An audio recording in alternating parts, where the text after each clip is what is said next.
जय जिनेन्द्र, नमस्कार। वास्तु ज्ञान क्लब में आप सभी का स्वागत है। फ्रेंड्स, आज हम बात करेंगे मिरर यानी कि आईने पर। आईना कहाँ लगाना चाहिए और कहाँ नहीं लगाना चाहिए, आज हम इस पर बात करेंगे। फ्रेंड्स, जस्ट लाइक हमारा एक बेडरूम है, ये हमारा एक बेडरूम है। इस बेडरूम में ये हमारा बेड लगा हुआ है।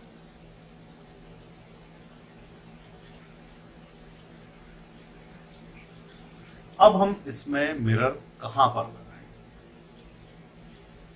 फ्रेंड्स, मिरर लगाने के लिए सबसे पहली बात ध्यान रखना चाहिए कि मिरर जो होता है वो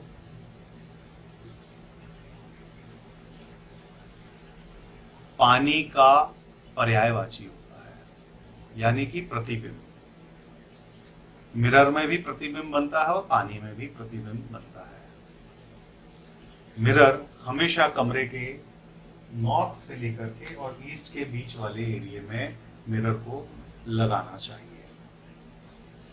अब यहाँ पर कुछ एक बातें आ रही हैं कि जैसे हमने ये बेड नॉर्थ फेसिंग में लगाया हुआ है, तो हमें यहाँ पर मिरर इस प्रकार से लगाना चाहिए कि मिरर में बेड का प्रतिबिंब, हमारे पलंग का, हमारे बिस्तर का प्रतिबिंब ना बने।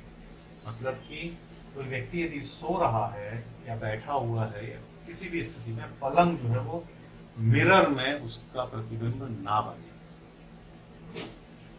अब यदि मान लीजिए कि हमने मिरर नॉर्थ के वॉल पर लगा दिया साउथ फेस करके, तो मिरर में सीधा सीधा बेड का प्रतिबिंब, मतलब हमारी बिस्तर का, हमारे पलंग का प्रतिबिंब बनेगा, जो कि अच्छा नहीं है वास्तु के अनुसार।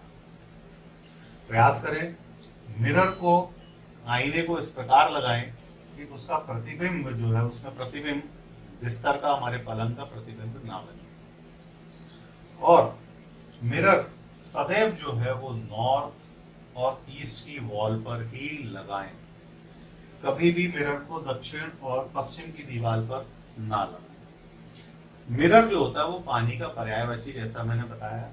दक्षिण की दीवार पर, यदि आपका बेडरूम है, ड्राइंग रूम है, या आपने अपने घर के दक्षिणी हिस्से में दक्षिण की वॉल पर ही यदि आपने आईने को लगा दिया है, या पश्चिम की वॉल पर आईना लगा हुआ है, तो ये आपके आर्थिक उन्नति को बाधित करता है, उसको रोकता है, आपके खर्च को बढ़ाता है।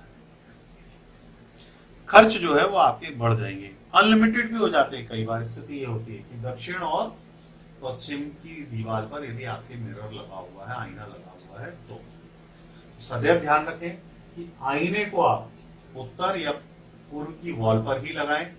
और बेडरूम में यदि आप आईना लगा रहे हैं तो आईना आप इस प्रकार से लगाएं कि आपके बिस्तर की परछाई वो आपके आईने में नहीं बननी चाहिए। अब कुछ लोग क्या करते हैं कि ये मान लीजिए उनका पूर्व दिशा में प्रवेश द्वार है, या दक्षिण दिशा से प्रवेश द्वार है ना, या पश्चिम दिशा से प्रवेश द्वार है, तो कई लोग क्या करते हैं कि ये जो प्रवेश द्वार होता है इसके सामने ही लोग आईना लगा देते हैं। ऐसा कतई नहीं करना चाहिए। प्रवेश द्वार के ठीक सामने आईना कभी भी ना लगाएं, और इस तरह की प्रवेश द्वार के सामने कोई भी तस्वीर या कोई ऐसी चीज ना रखें जिसमें आईना रूपी प्रतिबिंब बनता है।